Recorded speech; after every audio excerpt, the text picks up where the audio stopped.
हमने की ड्यूटी बा। तो ये सब न जो बेकार लड़का बड़ा सन, आज सब पढ़ा लिखा लिखा बड़ा सन, ओकनी के नौकरी नहीं मिला। अब बुढ़िया बुढ़िया जना कोकड़ा झाड़े नौकरी आमार बहुत समस्या আছে। আমি হরিজন যিমান মানুহ আছে সাফাই কর্মী শিডিউল কাস্টর বিভিন্ন প্রকারের সমস্যা আছে। কনস্টিটিউশনৰ পৰা আমি তো বহুত ৰিজাৰ্ভেশ্যন পাইছোঁ, শিডিউল কাষ্ট হিচাপত পাইছোঁ, স্কিমো বহুত পাইছোঁ। কিন্তু সেই স্কিমটো দিল্লী গুৱাহাটীৰ পৰা ইয়াতে কোকৰাঝাৰৰ পৰা আকৌ আমাৰ গাঁৱতে পাৱাটো সম্ভৱ নহয়। তাতে বহুত মিডিয়েটাৰ আছে, এজেণ্ট মানুহ আছে, বহুত দুৰ্নীতি হয়। আৰু এইটো আপুনি যদি আমাৰ ৰাজ্যৰ লগত সুধিব চবে ক'ব যে দুৰ্নীতি হৈ থাকে। আজি ডেটত আমি শিডিউল কাষ্ট ৰিজাৰ্ভেশ্যন লোৱাৰ পাছতো আমাৰ চাকৰি নাই। আর আমার এতিয়া ডিমান্ড আছে যে আমার শিডিউল কাস্ট ডেভেলপমেন্ট বোর্ডত ক্লাসিফিকেশন হব লাগে।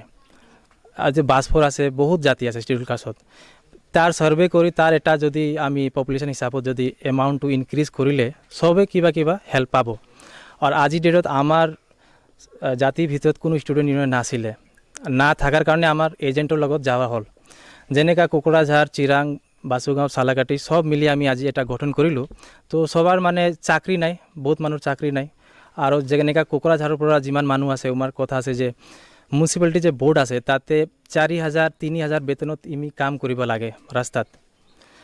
যদি নৰেন্দ্ৰ মোদী এনেকা ভাবে যে আমি সাফাই কর্মী মানুহে করোনা ওয়ারিয়র হয়, তেনেহ'লে করোনা ওয়ারিয়রক তো রিওয়ার্ডও পাব লাগে। ইমান রোদত কষ্ট করি কোকরাঝারের মানুষ 3,000 4,000 বেতন কিয় পায়? কন্ট্রাকচুয়াল দিয়ার কি দরকার? এইটু যদি আমি মিউনিসিপালিটি বোর্ডত রেগুলার করে দিলে মিনিমাম 10-12 বেতন দিলে কার লস আছে এইটু কক? এই কারণে আমি যিমান মানুষ যি বেতন পায় এই পয়সা দিয়ে আমার একো নহয়। আৰু সব সময় আমাৰ অলপ তেল মালিশ কৰিব লাগে বেলেগক চাকৰিৰ কাৰণে। এইটু আমি বন্ধ কৰিব খুঁজি আছো। আজি আমার স্টুডেন্ট ইউনিয়ন যদি হয় তেনেহলে আমি নিজের দাবিটো অথরিটির লগত ডিসি হোক, চিফ হোক, বিটিসির চিফ হোক, আসাম সরকারের মুখ্যমন্ত্রী হোক, তাক দিব পাম। সেকেন্ড আমার কথা হয়েছে যে এতিয়া রিজার্ভেশন তো ডকুমেন্টত আছে, কিন্তু আজি ডেটত যদি আমি NTPC যাওঁ, কন্ট্রাকচুয়াল জবত যাওঁ, প্রাইভেট সেক্টরত যাওঁ, এই আমি স্কিমটো নাপাওঁ।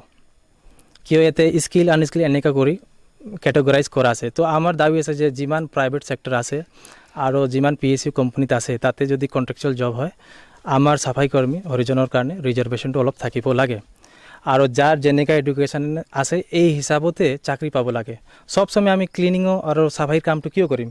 আমাৰ মাজতে কোনোবা আছে বিটেক কৰা আছে, কোনোবা BSc আছে, কোনোবা BA BCom আছে, কোনোবা ড্রাইভিং জানে, এই কামটো তো কোনোদিন নাপায়।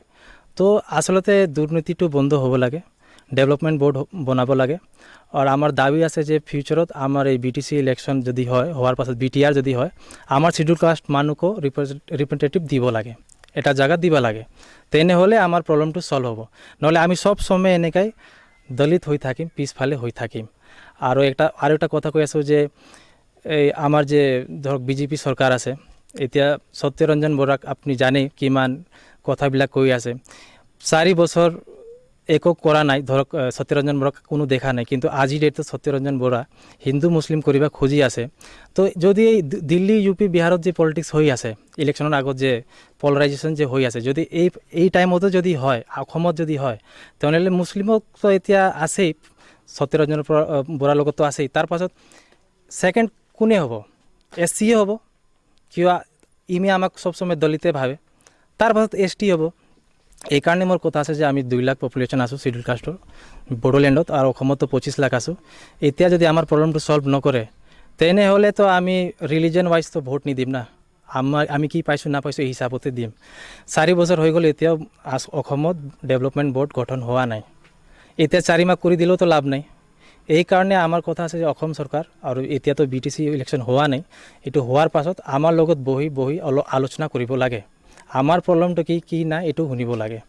আর মেইন এতিয়া ইলেকশনের আগত আমার কথা আছে যে আমার যে কোকৰাঝাৰ ডিস্ট্ৰিক্ট DC আছে, যিমান মিউনিসিপালিটিত যে কাম কৰি আছে, ইমাৰ বেতনটো ইনক্রিজ হোক।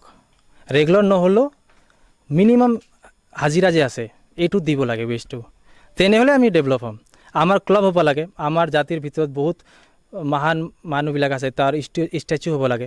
আমাৰ শিডিউল কাস্টৰ নামত কোনো এটা লাইব্রেরিও নাই, পুরা অসমত কোনো স্ট্যাচু নাই। তো এই কারণে আজি আমার শিডিউল কাস্ট মানে বাসফোর হরিজন স্টুডেন্ট ইউনিয়ন আজি একলগত হয়েছো। আজি জাস্ট এডুকেটিভ মিটিংয়ে হল, কিন্তু এইটো আগত যাই পলিটিক্সত কিং মেকাৰেই হ'ব এই সংগঠনটো।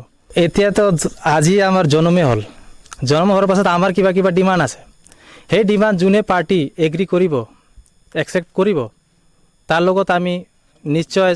আৰু এটা কথা কৈছে যে আমাৰ সংগঠন কোনো সময় ভোট দিবৰ কাৰণে কাকো ইনফ্লুৱেঞ্চ নকৰে। ভোটিংটো হ'ল নিজৰ পাৰ্চনেল ৰাইট। মোৰ মা দেউতাক কোন পাৰ্টিক দিব আমিও ক'ব নাপাওঁ, কিন্তু আমি মিলি এটা ছাজেশ্যন দিব পাম। তো এই কাৰণে আমি পলিটিকেল পাৰ্টিক বি টি চিত যিমান পলিটিকেল পাৰ্টি আছে তাক কৈ আছোঁ যে আমাৰ ডিমাণ্ডক লৈ বহক, আমাৰ লগত বহক, একবাৰ আলোচনা কৰক, তাৰপাছত আমাক কি কৰিব লাগে আমি কৰিম, কিন্তু আগত আমাক পাব লাগে। আমি চবতকৈ উইক আছোঁ এতিয়া জাতি হিচাপত। আৰু এতিয়া মানে এই হিন্দু মুছলিম বাদ ডেভেলপমেণ্টটোৱে হ'ব লাগে, এইটোৱে আমাৰ কথা।